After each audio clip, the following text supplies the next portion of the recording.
क्या एक छोटी सी चींटी एक बड़े और खतरनाक सांप को सबक सिखा सकती है? आज हम सुनेंगे पंचतंत्र की एक अद्भुत कहानी। एक घने हरे भरे जंगल में जहाँ पेड़ आसमान को छूते थे और नदियाँ गाते हुए बहती थी, सभी जानवर मिलकर खुशी से रहते थे। सब एक दूसरे की मदद करते, मिलकर खाना ढूंढते और एक बड़े परिवार की तरह जंगल में जीते थे। पर एक दिन यह सब बदल गया। अचानक जंगल में एक बड़ा, काला और भयंकर नाग आया। उसकी लाल आंखें चमकती थी और उसकी एक फुंकार से ही पूरा जंगल थरथरा उठता था। नाग बेहद घमंडी था। वो ऊंची आवाज में बोला, सुनो सब, मैं इस जंगल का राजा हूँ। यहाँ सब कुछ मेरा है, मेरी ही बात माननी होगी। हर रोज नाग जानवरों को डराता, उनका खाना छीनता और उन्हें उनके घरों से खदेड़ देता था। जंगल में चारों तरफ डर और उदासी फैल गई। हिरन अपने बच्चों को छुपा लेते, पंछी घोंसलों में दुबक जाते, खरगोश बिलों में छुप जाते। जो जंगल कभी हंसता था अब खामोश हो चला था। एक दिन वो घमंडी नाग चींटियों की बस्ती के पास आ पहुंचा। रानी चींटी अपनी हजारों चींटियों के साथ मेहनत से काम में लगी हुई थी। नाग ने जोर से फुंकार मारी और गरजा, ए चींटियों, यह जगह अब मेरी है, अभी यहाँ से चले जाओ वरना तुम सबको निगल जाऊंगा। छोटी चींटियां कांपने लगी, पर रानी चींटी ने हिम्मत नहीं हारी। वो शान से आगे बढ़ी और नाग की आंखों में सीधे आंखें मिलाकर खड़ी हो गई। रानी ने दृढ़ आवाज में कहा, हम छोटे जरूर हैं, पर यह हमारी बस्ती है, यह हमारी जमीन है, हम यहाँ से कहीं नहीं जाएंगे। नाग जोर से हंसा, हा हा हा हा हा, तुम नन्ही चींटियां मुझे रोकोगी? यह तो आज तक का सबसे बड़ा मजाक है। वो और अकड़ से फूल गया। रानी चींटी ने सभी चींटियों को एक जगह बुलाया और कहा, घबराओ मत दोस्तों, हम मिलकर सोचेंगे, मिलकर काम करेंगे और मिलकर जीतेंगे। रात भर तमाम चींटियां मिलकर योजना बनाती रही। कुछ टोलियां इधर गई, कुछ उधर।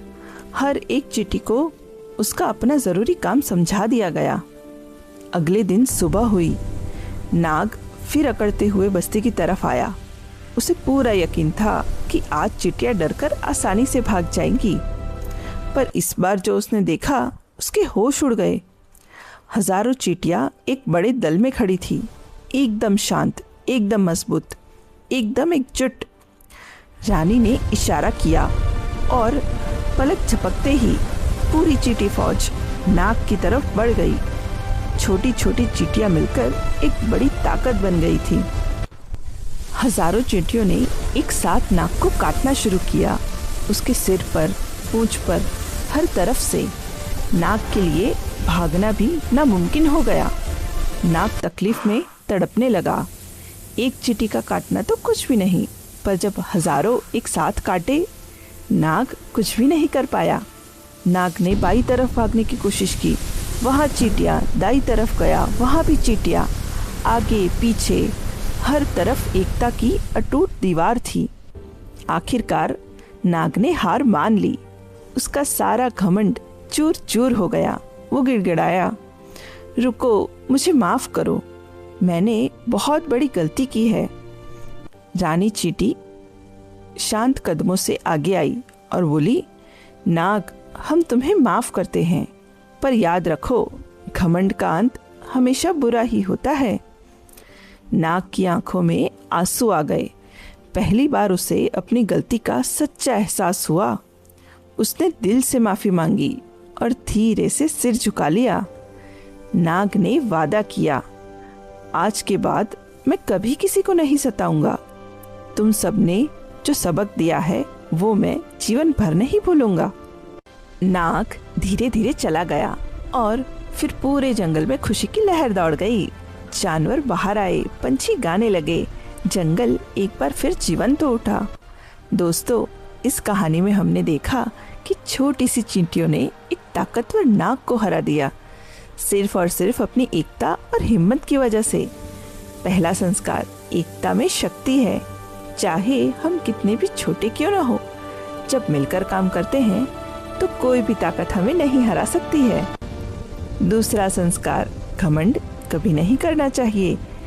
घमंडी इंसान हमेशा अकेला पड़ जाता है और एक दिन हारता जरूर है, चाहे वो कितना भी बड़ा क्यों ना हो। तो बच्चों, क्या तुम भी अपने दोस्तों के साथ मिलकर काम करते हो? कमेंट में जरूर बताइएगा। याद रखना, एकता का पेड़ सदा फलता फूलता है।